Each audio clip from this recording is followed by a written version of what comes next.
This is a test of the emergency 1920s system. That's right. So, what is this? Well, 2 weekends ago, I guess by now, I went out with a friend traveling, and we went into a little indoor flea market, of all things, not even like an antique shop per se. And I found this. I couldn't believe it. I was like, oh, I really shouldn't buy it. It's so irresponsible. What are you going to do with it? And then I posted it to a bunch of the groups, just to like get a reality check. Like, am I really crazy for not getting this? And they kind of thought I was. So, anyway, so this episode of Todd Plays with Pens, or whatever this is brought to you by Parker. There you go. So this is probably from 1918. You couldn't ask for a more World War I advertisement. This guy looks so dour and so serious. And this guy looks surprisingly weirdly feminine. It almost looks like a woman. And then here are the pens. These are all Lucky Curves, which are brilliant. Great design. Washer clip. They're so cool. It's kind of a military clip, actually, which they tout in the advertisement. And they talk about the trench pen, which is so cool. It's just, such a short-lived thing. They made it only during the war. The Great War, right? But how cool is that? Anyway, so I wanted to share that with you guys. The ink tablets, so cool. And they talk about how if anything goes wrong with the self-filling mechanism, injury to self-filling mechanism automatically changes pen to non-self-filler, meaning, an eyedropper or a dropper filler. That is too cool. Anyway, so that's that part of what I wanted to show everybody. And the other stuff was well, here's the thing. I've got some pens here that I bought. Originally, it's kind of a mix. Some of them were for me, some of them were for other folks. And what ended up happening is, one of those folks ended up falling in love with one of these pens that I'd kind of, gotten for myself. I showed it to him right after I'd bought it, and he was like, "Oh, I'll take it," I'll give you X amount of dollars for it. I was like, okay, maybe I'll have to sacrifice the pen, which is too bad for me, but good for him, But yeah, I shared these pens earlier, but I didn't really spend much time with them, and I, just gotten the pen, so it's just like, I don't know. Before I send them on their way, I just wanted to play with them a little bit. This is, I believe, a Waterman's knockoff. It's, a good one, to be sure, but it's not really a Waterman's. I think that's his PSF, right? Yeah, I think that's what that is. No, that's a Waterman's. Okay, I'm wrong. But it must be French. It has no, yeah. Isn't that great? The ripple patterns are really nice. There's no band, which is actually weirdly elegant. I love the band, but I kind of love the not band. And this nib is just ridiculous. It's got this cool snake clip. I mean, how cool. And the nib is just insane on this thing.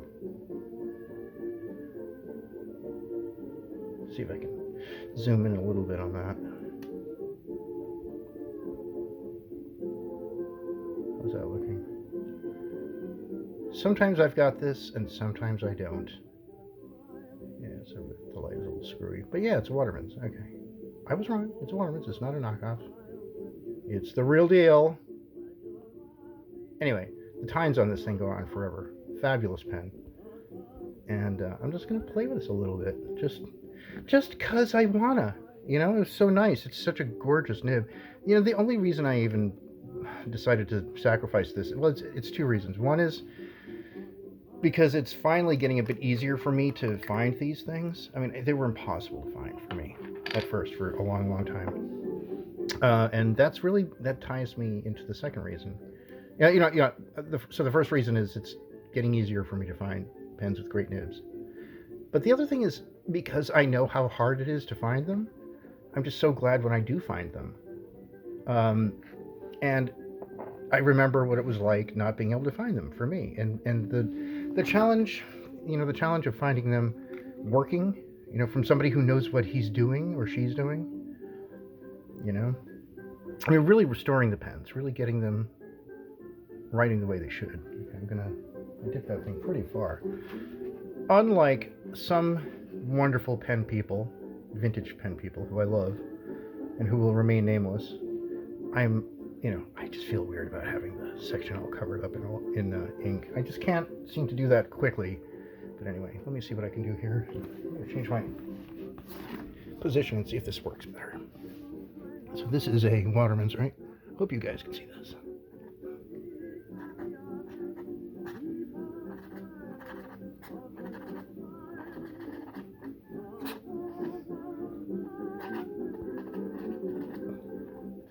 Yeah, from the 1920s.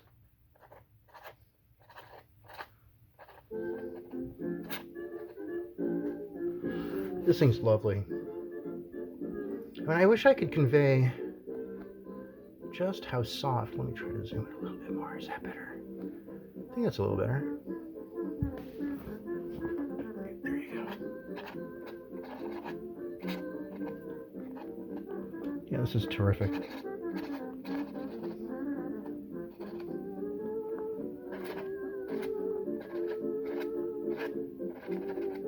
Needs another dip, but what a great pen. Really cool. I have to admit it, I'm envious of the people I'm actually sending these off to.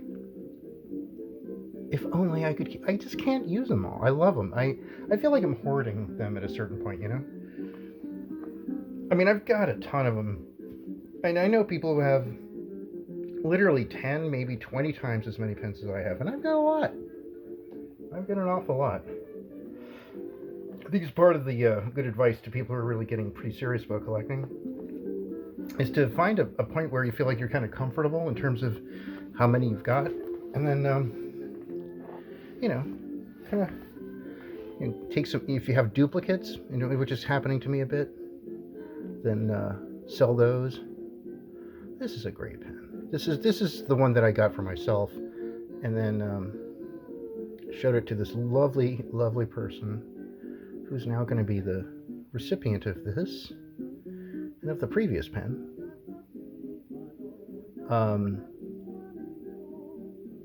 And this, yeah, I'm sorry, this is the knockoff. Okay, that's right. Yeah, see, it says PSF there. There you go. See, I found the magic zoom level, finally. And look, it's sort of like it's kind of like a cross between a Gaudron, which was a French pattern, a fluted pattern that Waterman's had, and like a Sheridan. You got the fine lines there. What a neat design. I really like this pen. And I wish it were mine, but it's not. Not anymore. But it's going to such a good home. I mean, the fellow who's getting it is so wonderful. He loves these so much. And he loves my videos. Thank God. And he gives me, kind of a good reason to keep going on with this stuff. That's a hallmark there, I believe. It is, yeah. Because it's French. Allô, I am French. Very nice. Great nib. And this, I believe, is also a Waterman's nib, but it's, it's Waterman's nib, but it's not a Waterman's pen. But it's a heck of a nice pen. And see, it's kind of short. Where are we? There we are. But when you post it, it's a great size. It's nice, and it's really elegant. Great pen, great writer. And we're just going to give that a little dip, and then I'm going to spend forever wiping it off, because that's apparently what I do. That's how I do it. I dip and I roll. And I rock and roll. All right, now we're going to try to get comfy again.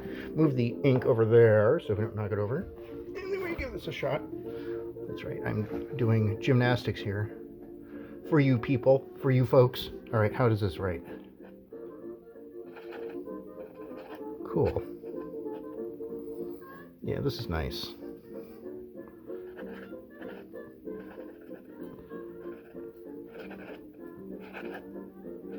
Let's see, all right. Give that another dip because, well, it's already railroading, and that's not right. Because it's not, these are not railroady pens, all right? They're good and juicy. They have good feeds. So I'm doing them a disservice by showing them railroading.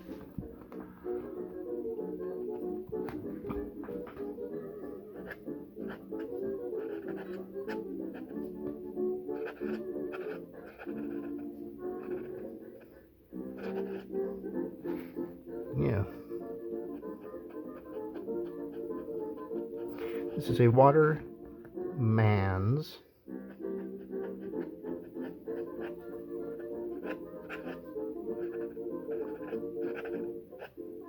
knockoff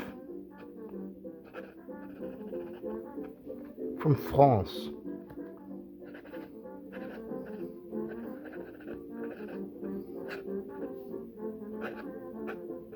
Joy.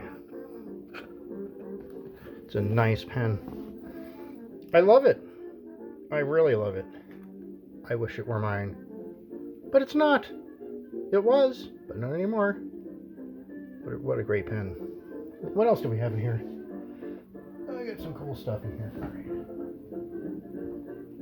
We got, oh yeah. Okay, this thing. All right, so I do have a couple of pens that that are not accounted for. See, this is a duplicate, which I can't believe is the case. Very cool pen. It's the changing lanes pattern. Early. It looks so modern. I had mistakenly said at one point that this was from the late 20s. Well, it's not. I don't know what I was thinking. It's not from the late 20s. It's from the early 20s. And I mean early. It's pre-1923. And Shaeffer was doing some very radically modern looking stuff in even the late teens, even like 1917 or so. I've got an early, what is it, the slotted Shaeffer, and it's got raised barrel threads. So it's early. It's like 1915, only about the third year that the company was in existence. And it's got, you know, I mean, it looks so modern. It's crazy. Even the clip, which is very much like this. Actually, you know what? This one might be a little bit later. This might be 1923 or so, because it's a Shaeffer's clip instead of the Shaeffer clip. So it says Shaeffer's instead of Shaeffer clip. Anyway, so this is a great pen. The you know, in full disclosure, Shaeffer did make these pens at this time and earlier, you know, from their very beginning to the early 20s, often with tremendous flexible nibs.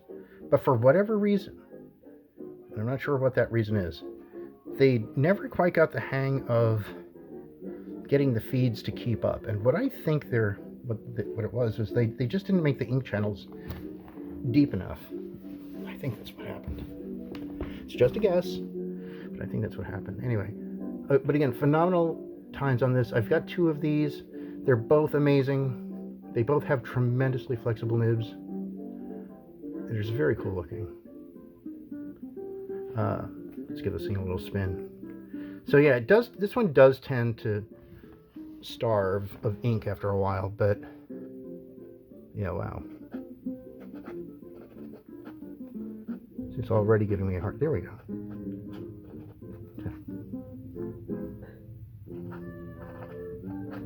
I think part of it too is the paper, and you know, whether or not I've got my juicy mitts on it. I'm gonna dip this again. See what we can do with this. But it's an amazing nib. The thing is, it's also different when it's filled. There you go. So now it's goopy. I've got a ton of ink on the feed. Now that's what's going on. That's why that's kind of going crazy there. See, that's frustrating. This is not demonstrating the amazement of this nib is it's an amazing pen. And it writes really well, but for whatever reason I've got a...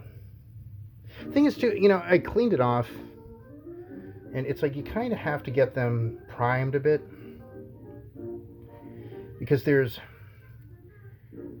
What happens is the ink ends up with surface tension, and it doesn't flow initially on the feed, so it takes a little time. There you go. That looks a little better. Let's try this again. Is that all right? Yeah, it's not too bad. Let's see if we can get this to work. There you go. See, I don't get that at all. Where is that coming from? I mean, obviously it's from the section, but that's frustrating. All right. I'm trying to show this nib up. This is one of my favorite pens, and it's not working at all, and it's really, quite honestly, making me furious. But anyway, it's an amazing nib. Yeah. Yeah, that's ridiculous. And now it's on the floor, which is not at all where you want it. There it is.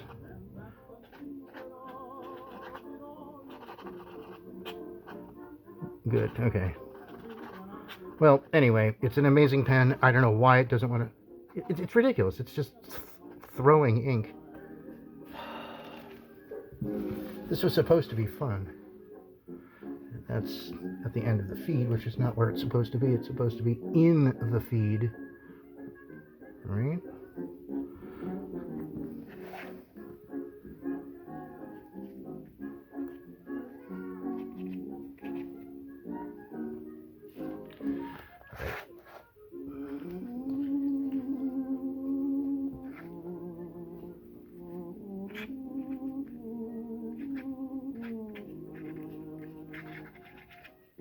So this thing obviously is flexing beyond what the ink can do in the feed, but it's an amazing nib. I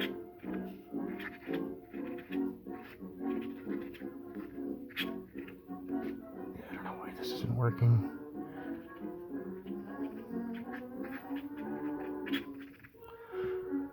But it's a, yeah, gorgeous nib. Anyway, and then the other nib, the other pen with a great nib that I wanted to show everybody and have fun with, a little fun with, is it this guy? And of course it's not. Where did it go? It's the Conklin. There it is. Alright. Cool.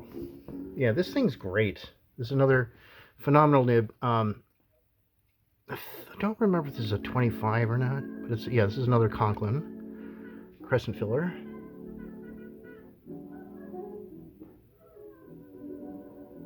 Great pen.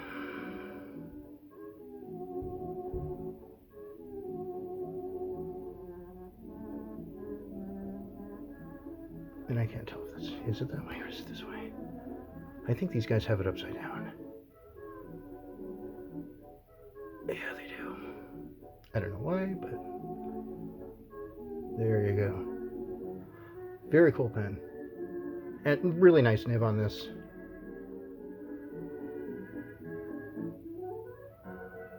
It's really nice. Wonderful tines. A great writer. And this one, as I recall, was pretty goopy. But it kept up, as I recall.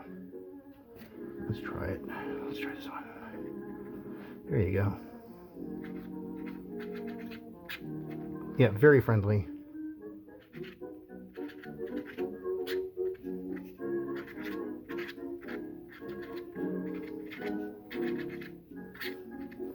And, you know, I'm not really trying to flex this particularly. It's just going automatically.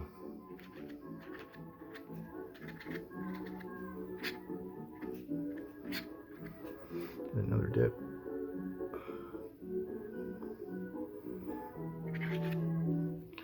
That's what happens when you don't wipe it off.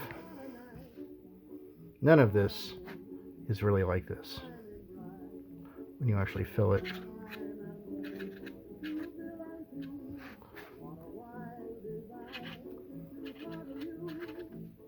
There you go.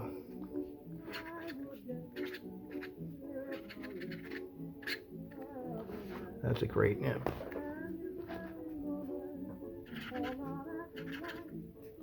Let's try that again. See, I'm writing at a really strange angle, if you're wondering. Like, nobody should ever write at the angle I'm writing at. And of course, everything's off camera. This is, yeah, crazy. Anyway.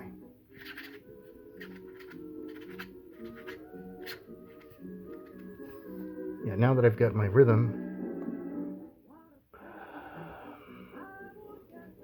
there you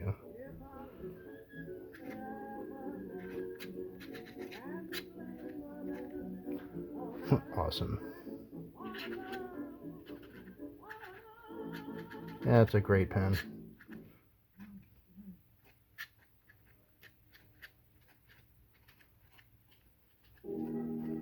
Anyway, I love this thing. So good. This is my best Conklin nib right now. I probably am foolish even to consider letting it go, but I just might. If somebody's like, no, oh my God, I must have that. I know I did when I saw it. I was like, you know what? This is amazing. Fabulous.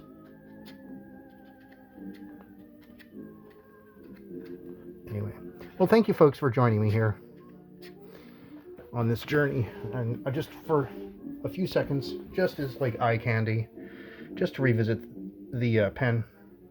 It's one I got for myself, and it's one that I got kind of in spite of the nib, actually. And it's not a bad nib. It's a good nib. It's just that it's not a wow super flexible one, but what a cool pen. It's gorgeous. It's an Aiken Lambert. I love what the light does. The way it sparkles off of it like that. How cool. I'm trying to remember when this one's from. This one's probably like, I want to say, oh, maybe, I don't know, like 1908-ish? Maybe? Actually, probably a little earlier, to be honest with you. More like 1908 or so. 1906, 1910, you know, that range. Anyway, I'll give this a quick spin because I can. But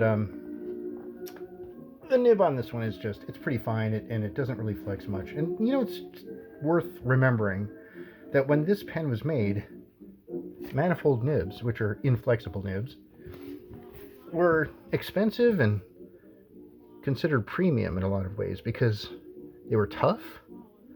You could put a really long warranty on them.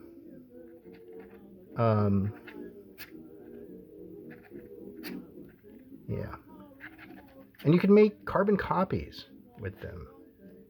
And that was a big selling point. Yeah, today is the best day. Gonna give it another dip. Yeah, today is the best day to write with a vintage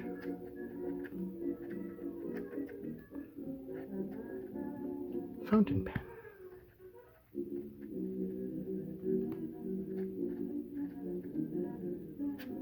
Beautiful.